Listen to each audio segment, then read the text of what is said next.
Isa sa ilalim ulit sa red alert ang Luzon at Visayas Grid mamaya pong hapon. Ayon sa National Grid Corporation of the Philippines, mula po yan alas 4 ng hapon hanggang alas 10 ng gabi sa Luzon Grid. Hanggang alas 9 naman ng gabi sa Visayas Grid. Ibig sabihin po ng red alert, hindi sapat ang supply ng kuryente sa demand at regulating requirement ng transmission grid. Isa sa ilalim naman sa yellow alert ang Luzon Grid mamayang alas 3 hanggang alas 4 ng hapon at alas 10 hanggang alas 11 ng gabi. Alas 3 hanggang alas 4 ng hapon at alas 9 hanggang alas 11 ng gabi sa Visayas Grid.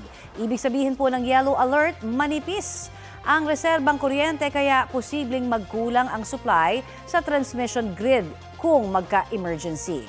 Kahapon, halos 1 milyong customers ng Meralco ang nakaranas ng 2 hanggang 3 oras na rotational brownout kasunod ng red alert status sa Luzon at Visayas power grids. Kabilang ang mga lugar sa Metro Manila, Batangas, Bulacan, Cavite, Laguna at Rizal. Ayon sa NGCP, kinulang ng 4,681.6 megawatts ang Luzon Grid. Paliwanag ng Department of Energy, nag-trip o pumalya ang 2 transmission lines na dinisconnect ang iilang planta at nag-force outage ang Masinloc Unit 3.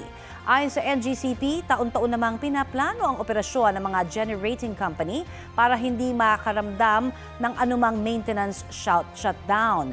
Pero anila hindi talaga maiiwasan ang biglang pagkasira ng mga planta.